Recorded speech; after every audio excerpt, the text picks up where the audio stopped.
گنج بخش فیض عالم، مظہر نور خدا، ناقصاں را پیر کامل، کاملاں را رہنما، ممدوح مکرم حضرت سیدنا علی بن عثمان جلابی حجویری المعروف سید حجویر داتا گنج بخش رحمہ اللہ تعالی، آپ کی ولادت تقریباً سن 400 ہجری میں ہوئی اور آپ کا سن وفات 20 صفر المظفر سن 465 ہجری آپ کا وصال پرملال ہے۔ حضرت سیدنا داتا گنج بخش رحمۃ اللہ تعالی علیہ، آپ حسنی اور حسینی سید ہیں، نجیب الطرفین سید ہیں۔ آپ کے والد گرامی حضرت عثمان حسنی سید ہیں اور آپ کی والدہ ماجدہ حسینی سادات سے تعلق رکھتی ہیں۔ حضرت داتا گنج بخش علیہ الرحمہ بچپن سے ہی ان کا دینی علوم کے ساتھ، تعلیم کے ساتھ ان کا تعلق تھا اور ان کا لگاؤ تھا اور ان کا شوق تھا دینی تعلیم کا۔ یہی وجہ ہے کہ آپ علیہ الرحمہ نے عراق، شام، نجف الاشراف اور اس کے علاوہ بے شمار ممالک میں، تقریباً 10 سے زائد ممالک کا آپ نے سفر کیا ہے اور علم کی پیاس جو ہے یہ بجھائی ہے، اور فقط خراسان میں آپ کے 300 سے زائد مشائخ ایسے ہیں جن سے آپ نے فیض حاصل کیا ہے، اور سلطان محمود غزنوی نے جو مدرسہ قائم کیا تھا دینی علوم کا، اس مدرسہ میں بھی آپ متعلم رہے۔ 12 سال کی عمر تھی آپ کی جب سلطان محمود غزنوی کے مدرسہ میں آپ متعلم تھے۔ ایک مرتبہ سلطان محمود غزنوی اپنی درسگاہ میں دورہ کرنے کے لیے آئے تو تمام مدرسہ کے طلباء جو ہیں وہ بھاگتے ہوئے سلطان کی زیارت کرنے کے لیے آ گئے، لیکن حضور داتا گنج بخش علیہ الرحمہ اپنی ہی جگہ پہ، اپنی ہی مسند پہ بیٹھے رہے اور کتاب میں اس قدر آپ متوجہ تھے کتاب کی طرف کہ آپ کو خبر ہی نہ ہوئی کہ کون آیا اور کون گیا۔ استادوں نے آواز دی، بیٹے علی دیکھو تو صحیح کون آیا ہے، لیکن آپ کی توجہ پھر بھی نہ ہٹی۔ آپ اس قدر منہمک تھے کتاب کے اندر اور بغور مطالعہ کر رہے تھے، تو سلطان نے جب یہ دیکھا کہ ایک بچہ جو ہے وہ اٹھا نہیں ہے اور مطالعے میں ہی مصروف ہے، بڑے ہی غور سے حضور داتا صاحب کو وہ دیکھنے لگا، لیکن آپ کے چہرے کی نورانیت اس قدر تھی کہ وہ آپ کے چہرے کی تاب نہ لا سکا۔ فوراً اس کی نگاہیں جو ہیں وہ نیچے گر گئیں۔ پھر استادوں کو کہنے لگا یہ بچہ جو ہے آج اگر تعلیم میں مطالعہ میں اس قدر یہ مستغرق ہے، اسے کچھ خبر نہیں کون آیا کون گیا، یوں لگتا ہے کہ گویا اللہ رب العزت کے ساتھ لو لگائے ہوئے ہے۔ اور پھر سلطان نے اس وقت کہا تھا کہ مجھے یوں لگتا ہے کہ یہ بچہ جو ہے دنیا کل کو اس کو سلام کرنے کے لیے، اس کو سلوٹ مارنے کے لیے آئے گی۔ آج جس بچے نے دنیا کے لیے اپنی تعلیم کو قربان کیا ہے اور دنیا کی پرواہ نہیں کی، وقت کے بادشاہ کی طرف جو ہے وہ نگاہ نہیں کی، مجھے یوں لگتا ہے کہ کل کو وقت کے جو بادشاہ ہوں گے وہ بھی اس کی دہلیز پہ آیا کریں گے حاضری دینے کے لیے۔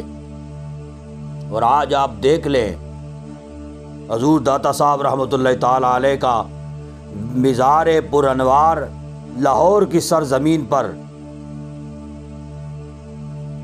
یہ بھاٹی گیٹ کے سامنے واقع ہے۔ آج بھی دنیا جو ہے وہ جوگ در جوگ، شوق در شوق اس دربار کی طرف، آپ کے مزار پر انوار کی طرف جو ہے وہ کھینچی چلی جا رہی ہے، اور وہاں سے دربار عالیہ سے فیض حاصل کر رہی ہے، انوار و تجلیات حاصل کر رہے ہیں۔ حضور داتا صاحب رحمۃ اللہ تعالی علیہ آپ نے جو کتاب تصنیف فرمائی کشف المحجوب، اس کتاب کے بارے میں مشہور ہے کہ جس کا کوئی مرشد نہ ہو وہ اس کتاب کا مطالعہ کرے، کشف المحجوب کا، یہ کتاب اس کو مرشد کا جو ہے وہ کام دے گی۔ گویا کہ جیسے مرشد نصیحتیں کرتا ہے کہ ایسے ایسے ایسے کرو، اس کو مرشدوں کی نصیحتیں جو ہے وہ ساری کی ساری اس میں میسر ہو جائیں گی۔ حضور داتا صاحب رحمۃ اللہ تعالی علیہ نے کشف المحجوب میں 11ویں باب میں ایک تبع تابعی حضرت حبیب بن سلیم راعی رحمۃ اللہ تعالی علیہ ان کا ایک واقعہ لکھا ہے۔ فرماتے ہیں کہ کچھ شیوخ نے بتایا کہ میں ایک مرتبہ سفر پہ رواں دواں تھا، راستے میں نے ایک بزرگ کو دیکھا جو نماز کی حالت میں ہے، اللہ کی عبادت میں مصروف ہے،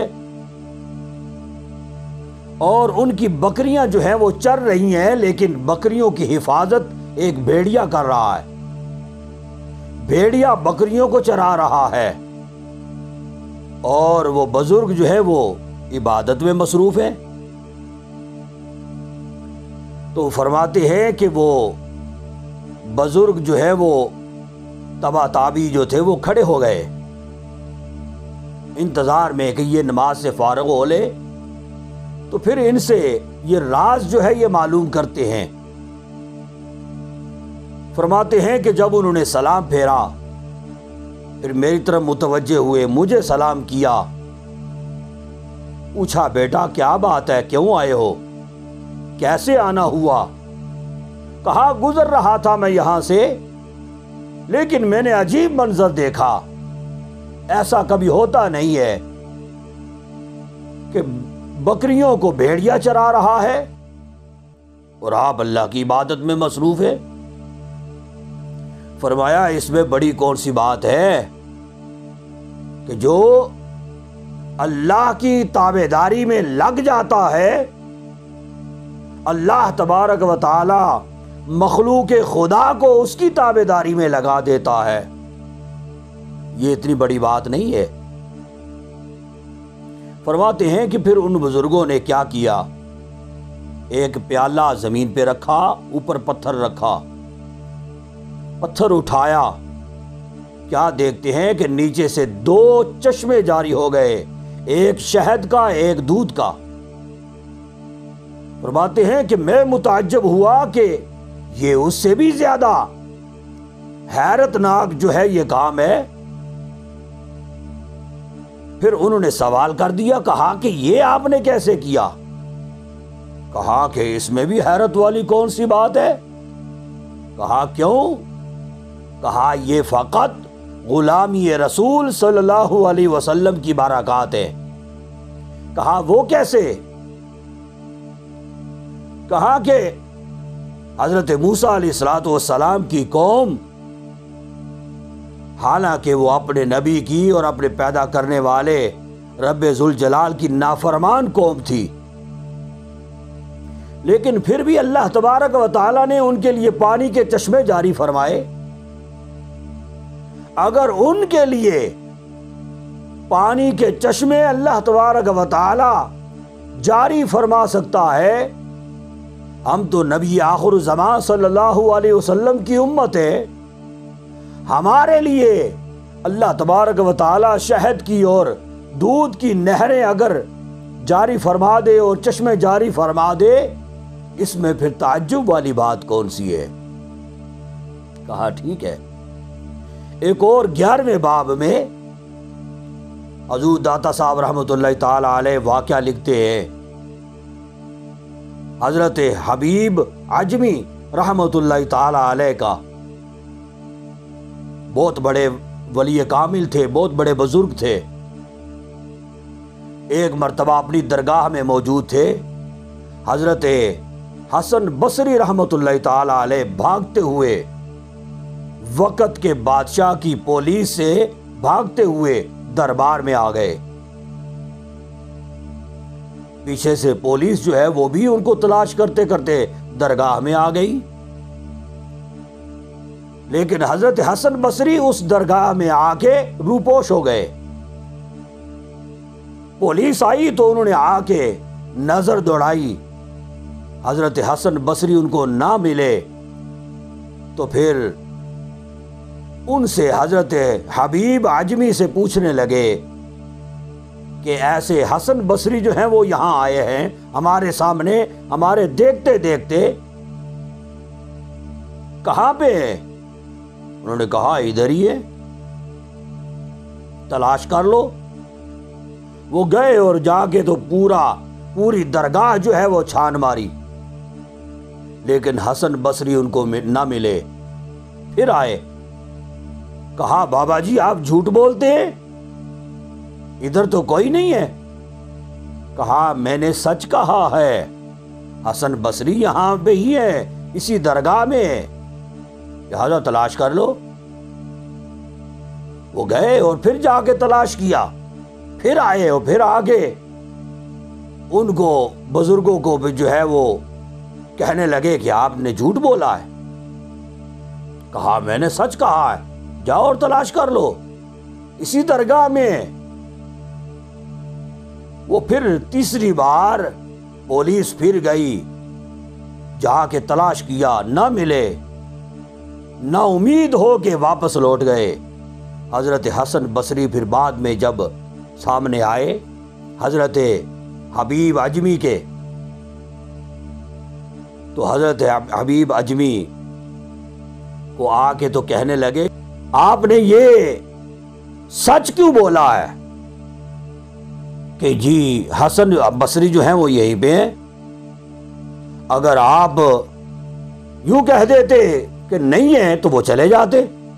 کہا کہ مجھے جھوٹ بولنے کی ضرورت نہیں ہے، اور پھر کون سا انہوں نے آپ کو تلاش بھی کر لیا ہے، اور اگر میں جھوٹ بول دیتا تو میری بھی رسوائی ہوتی اور آپ کی بھی رسوائی ہوتی۔